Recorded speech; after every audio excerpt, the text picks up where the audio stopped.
there was another developer that was oh man, I ain't gonna say it. Don't say it. Let's just move on to the next topic without. Oh, So okay. people will know what it is. Yeah. They'll know the segue. Yeah, so it'll make sense to say, listen. Spec Ops The Line devs, Jaeger.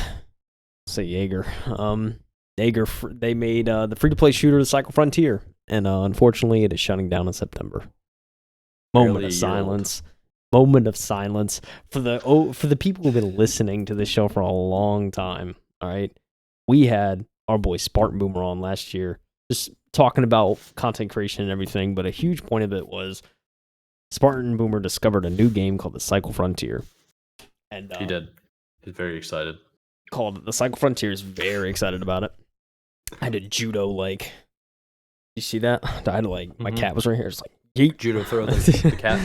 Yeah, cause he's playing with my charger, dude. I'm trying to do a show. So anyway, Spartan Boomer is very excited about this game. He talked a lot about it, and it seemed like a cool concept. I mean, this is around the time when the extraction shooters were huge with like Escape from Tarkov. So yeah, of course this was Jaeger. Yeah, I mean this was Jaeger's kind of entry into that. I feel like extraction shooters surprisingly aren't as big as they were last year. I don't think, at least from what I see. And they've certainly fallen off a little bit. But then again, we say that, and I'm pretty sure Marathon, Bungie's upcoming shooter, is going to be an extraction shooter. So it's like, it's not dead. But there's and who knows? There's rumors that could be a reason why we are about to read this next article here. So yeah, they essentially said the game was not financially viable. All right, move on to the next article, Mike. I think. All right, anyways, let me do some reading. All right, so Jaeger, the developer behind the likes of Spec Ops: The Line and Dreadnought, have announced their free-to-play PvPvE extraction shooter, The Cycle Frontier, will be shutting down on the 27th of September, saying the game is not, quote, financially viable. The Cycle Frontier, which arrived on PC last June, literally June 2022, Mike. What about that?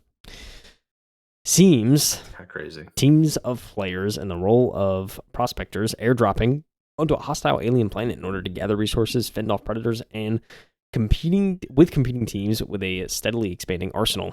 Then whiz back into space at the end with all of their hard-earned spoils. The game has seen 3 seasons of updates since its launch last summer, but Jaeger has now announced development is coming to an end, with its most recent patch being its last.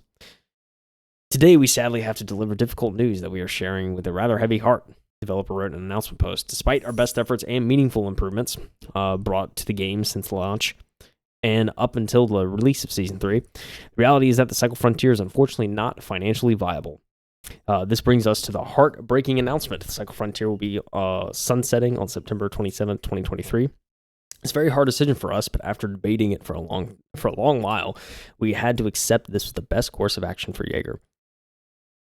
Accompanying the news, Jaeger shared the more detailed analysis of the Cycle Frontier's successes and struggles, noting one of the studio's major challenges was a sharp increase in cheaters after launch.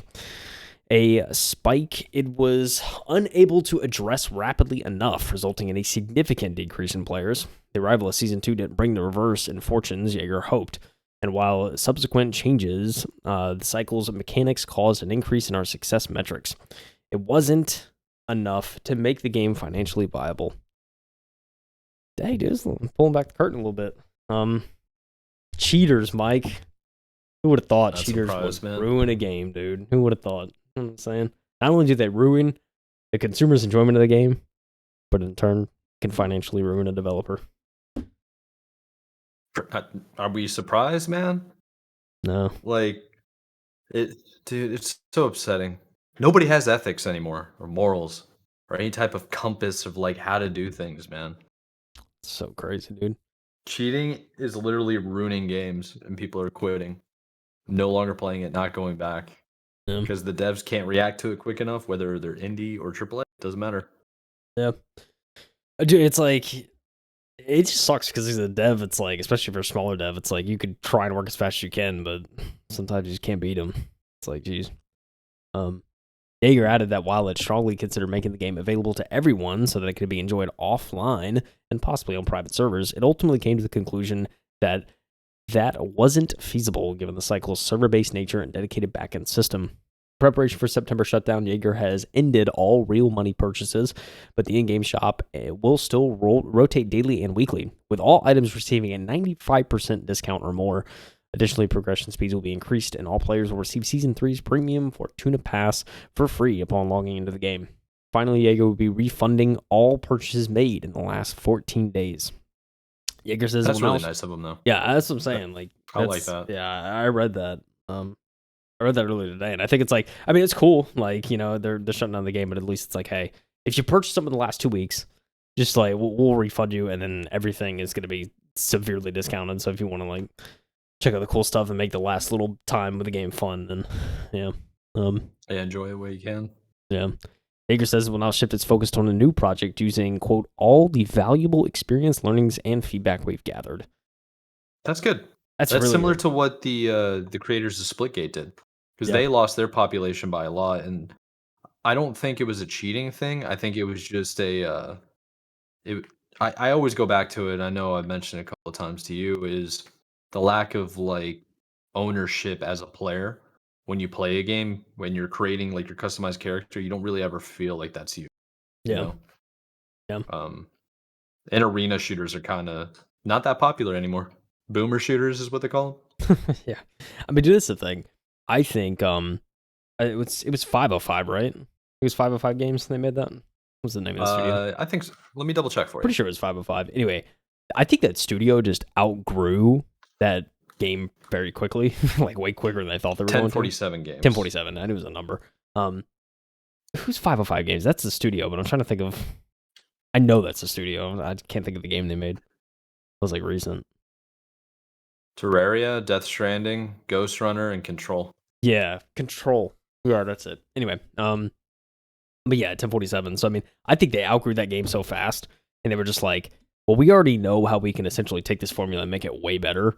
And rather than try to rework and kind of just like recode what we have, like we should just like, let's just kind of retire this and then just take a couple years and just try and like make the game we want to make, kind of thing. So I can commend them for that, right? Just kind of stepping back and saying, hey, we can make this like 1,000,000 times better, and probably on Unreal Engine 5 because that new technology's here. So why don't we just do that kind of thing?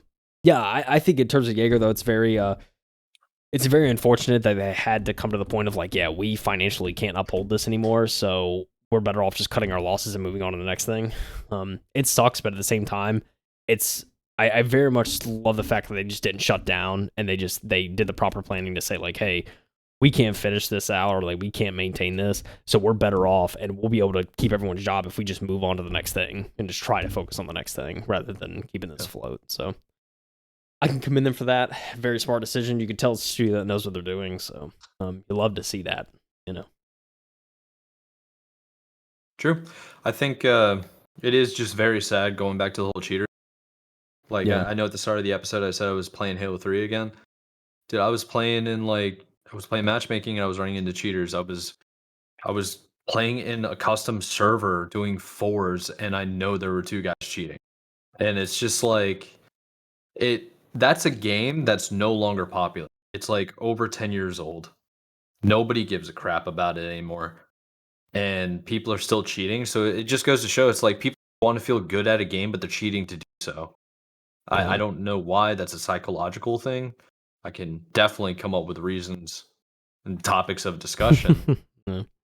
But you hate to see when the Cycle Frontier I played a few times, it wasn't a bad game. Didn't have the time commitment for it. Yeah.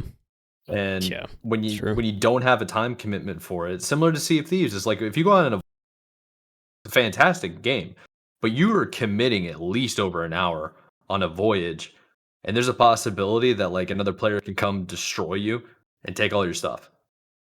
You know, it's way less common than the Cycle is or Escape from Tarkov is. But imagine that was happening in Sea of Thieves and everybody's cheating. You know, I wouldn't ever play it. Yeah. So I mean, yeah. I wouldn't. Yeah. There's no point. That's basically where I am with the Cycle. And yeah. Dude, there could not be a worse type of game for cheating to happen to than a distraction shooter. Because it's like the whole point is you're like getting everything, you're looting everything, and then getting out as quick as you can. So it's like you die to a cheater after looting for like 2 hours. It's like, I'm breaking the controller. I'm serious. Like, straight up, man. This keyboard's done, dog. Like, I don't know what to tell you.